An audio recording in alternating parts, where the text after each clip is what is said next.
নমস্কার বন্ধুরা, দীপ্রিয়াস কিচেনে তোমাদের সবাইকে স্বাগত। আজকে কই মাছের একটি দারুণ রেসিপি তোমাদের সাথে শেয়ার করছি, সেটা হলো তেল কই। আশা করছি তোমাদের সবারই রেসিপিটি খুবই ভালো লাগবে। তো প্রথমে কই মাছগুলোকে ভালো করে কেটে বেছে ধুয়ে নিয়েছি। এবার পরিমাণ মতো হলুদ ও লবণ দিয়ে মাছগুলোকে ভালো করে মেখে নেব।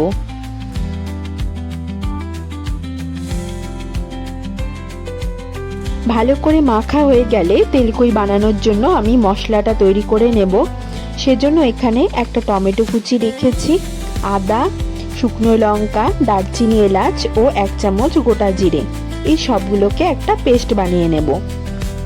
এবার কড়াইতে পরিমাণ মতো সর্ষের তেল দিয়ে দিলাম।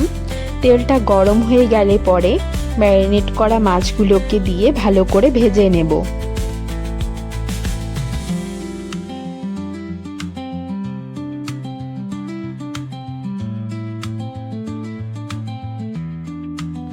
মাছগুলোকে উল্টে পাল্টে কিছুক্ষণ সময় নিয়ে ভালো করে ভেজে নিতে হবে।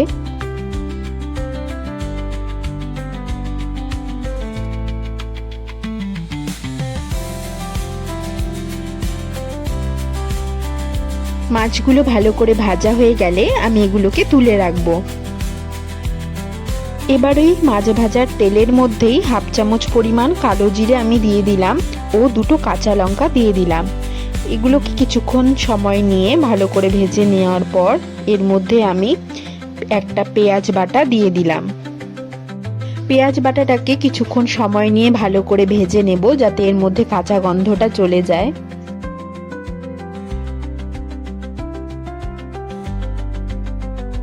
এর মধ্যে আমি পরিমাণ মতো লবণ ও 1 টেবিল চামচ পরিমাণ হলুদ গুঁড়ো দিয়ে দিলাম।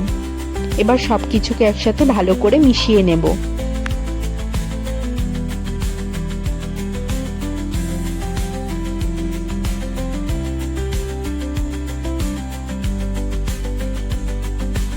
পেঁয়াজটা ভালো করে ভাজা হয়ে গেলে এর মধ্যে থেকে যখন তেল ছেড়ে আসবে তখন টমেটো, জিরে, লঙ্কা ও দারচিনি, এলাচের পেস্টটা আমি দিয়ে দিলাম।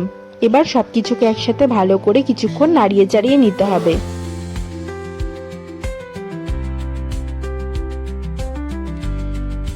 মশলাটাকে লো ফ্লেমে কিছুক্ষণ ভালো করে কষিয়ে নিতে হবে।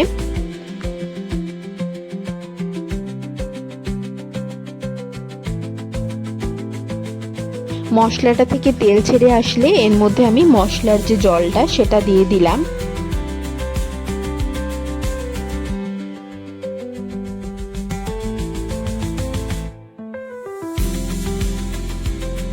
এবার গ্রেভিটাকে কিছুক্ষণের জন্য ঢাকা চাপা দিয়ে রেখে দেব।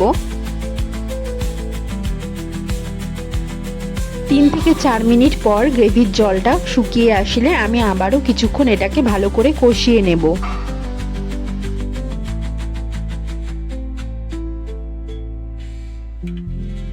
মশলার জলটা শুকিয়ে আসলে এর মধ্যে আমি পরিমাণ মতো জল দিয়ে দিলাম। ঝোলটা সামান্য ফুটে আসলে এর মধ্যে আমি কই মাছগুলো এক এক করে দিয়ে দেব।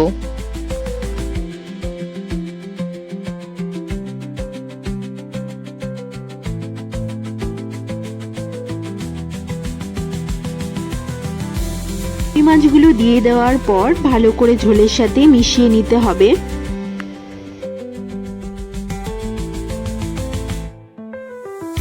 মাছগুলোকে গ্রেভির সাথে ভালো করে মিশিয়ে নেওয়ার পর আবারও আমি কিছুক্ষণ এটাকে ঢাকা চাপা দিয়ে রেখে দেব।